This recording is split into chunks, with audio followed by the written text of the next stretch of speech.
Este é o Frente a Frente com a Justiça, um programa da APAMAGES, Associação Paulista de Magistrados, que tem por objetivo aproximar o judiciário do cidadão no estado de São Paulo. E não há uma justiça mais próxima do cidadão que os juizados especiais. E para isso a APAMAGES, a Escola Paulista da Magistratura, realizam o FOGESP, que é Fórum dos Juizados Especiais do estado de São Paulo. E nós estamos aqui com dois participantes, na verdade, dois dos juízes mais atuantes nessa área de juizados especiais no estado de São Paulo. Dr. Fernando Henrique Pinto, que se despede agora dos juizados especiais, está mais na vara de família, né, doutor? Vara de família, exatamente. E o Dr. Paulo Roberto Sictosi, que é juiz em Jacareí, ambos juízes em Jacareí.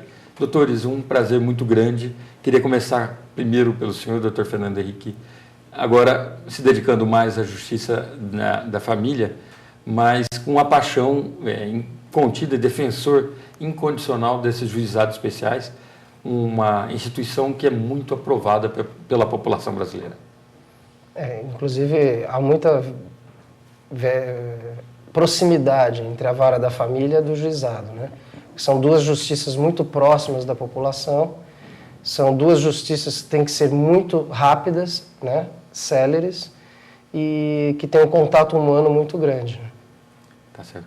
Dr. Paulo Roberto, parabéns, o senhor acaba de ser eleito representante da APAMAGES nesse FOGESP, Sim. Que tem por missão aí preparar para o FONAGE, trazer os enunciados, tentar otimizar essa prestação jurisdicional nos juizados especiais. Parabéns para o senhor. Obrigado, é uma honra poder participar do FOGESP, que a gente está na segunda edição, e é um evento muito importante para o estado de São Paulo colocar os enunciados, né, discutir com os juízes do sistema do juizado especial e a gente discutir, né, os enunciados para que a gente possa também levar para o FONAGE, que é o Fórum Nacional dos Juizados Especiais, a São Paulo, né, que representa mais a metade do volume, quase a metade do volume dos processos do Brasil, né, e acho que é importante essa participação efetiva do Estado de São Paulo. Doutor Fernando Henrique, assusta o senhor esse volume colossal de processos? A gente vê 18 milhões, quase 19 milhões de processos tramitando em primeira instância. À primeira vista, todo mundo, mas como é que chegou nesse número? Os juízes não produzem? Lê do engano, doutor Fernando Henrique. A gente observa, e agora, bem tabulado, mais 5 milhões de processos ganharam sentença o ano passado. O que significa? Que, em primeiro grau, esse processo terminou. Apesar de vencer, tirar 5 milhões de processos da frente, ainda remanescem 18 milhões e meio de processos. Assusta o juiz na medida em que ele precisa ser cada vez mais produtivo, ele precisa ser gestor não só das partes, eu falou desse contato com as partes, mas o juiz ele precisa estar em contato com o cartorário, em contato com o advogado, em contato com o promotor, gerenciar toda essa cadeia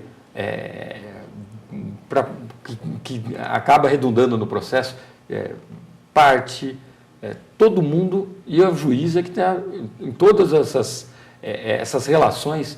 O juiz é o principal personagem, é o personagem que está ali tentando acabar com esse litígio. Assusta esse volume de processo? Na verdade, a vinda da população para o judiciário não nos assusta, porque é a nossa finalidade, é o nosso prazer de trabalhar, prestar a jurisdição para a população.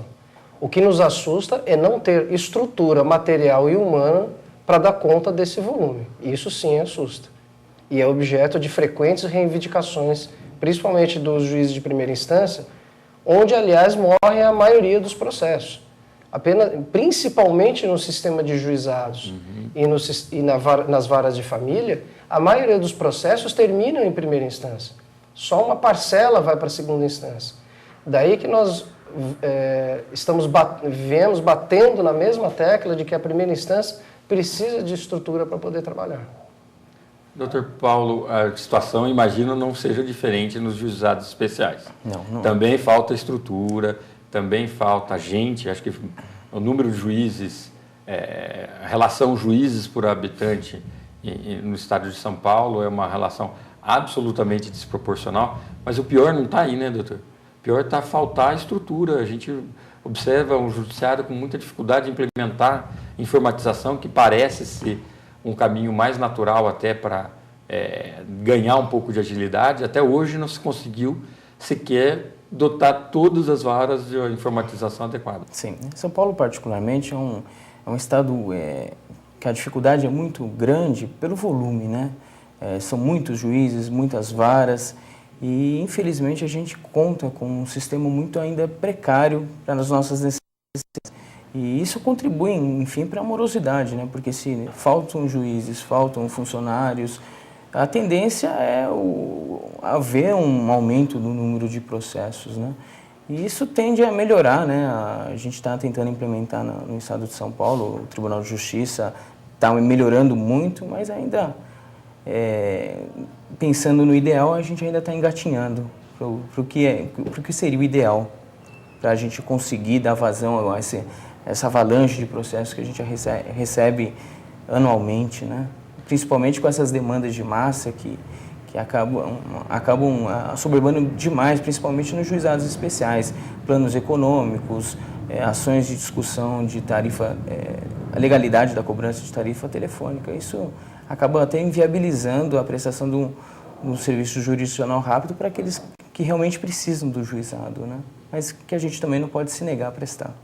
Doutor Fernando Henrique, queria sentir do senhor que o senhor passasse sentimento para o nosso telespectador, desse sentimento de injustiça quando o senhor vê alguém na mídia, né, e a gente é testemunha viva do trabalho abnegado de juiz hoje, sábado, 2h30 da tarde, vocês ainda não almoçaram, ficaram discutindo até agora os enunciados desse FOGESP, que é uma coisa muito importante não para a magistratura, sobretudo para a população. Como é que o senhor sente quando o senhor vê um parlamentar ou um presidente de uma ordem dos advogados dizer que juiz normalmente trabalha de terça, quarta e quinta-feira? Na verdade, a gente fica mais sentido ainda com alguém que é da ordem dos advogados, porque às vezes o parlamentar ele não conhece a realidade, né? Mas também não tem desculpa de não conhecer, porque nós já várias vezes convidamos parlamentares para vir acompanhar o trabalho do Judiciário de São Paulo, inclusive a vida de um juiz, se quisesse, né? Existe também a discussão das férias, por exemplo. O que eu posso tirar do meu caso pessoal, até 3 anos atrás, e durante 8 anos de carreira, eu tinha um engradado de cerveja desse tamanho, sem as partes da cerveja, que eu enchia de processo, levava para casa e voltava todo dia. Essa era a minha rotina, né? Falam dessa questão das férias. Eu tenho 10 anos de carreira e eu, somando todas as férias que eu efetivamente tirei nesses 10 anos de carreira, não deram 50 dias. Porque todas as outras férias eu tirei, entre aspas, formalmente, foi um juiz me substituir e eu estava em casa despachando e fazendo sentença. Agora, foi feito até um editorial na Folha de São Paulo. Os juízes vêm com a mesma ladainha, dando a entender que nós estamos mentindo. Uhum. Isso que eu estou falando, a prova documental. É simples, e a prova documental é muito simples. Quando eu saio de férias, existe um determinado número de processos anotados em planilha atrasados. Quando eu volto de férias, e normalmente no dia seguinte, são baixados em cartório, é baixado em cartório uma quantidade de processos muito acima da média daquilo que eu produzo, né? Então, conclusão, ou eu fiz todos aqueles processos no último dia antes de eu tirar férias e fiquei de uma forma que eu não poderia fisicamente fazer, ou conclusão 2, que é a verdade, eu fiquei fazendo aqueles processos durante as férias. Então, na verdade, as férias a mais, eu acho que elas até podem ser discutidas. Mas então, que discutamos também, então, FGTS, que nós não temos. Uhum. Então, que se discuta também... Hora extra, que não tem? Hora extra, adicional noturno, adicional de periculosidade, principalmente para juízes que visitam penitenciárias.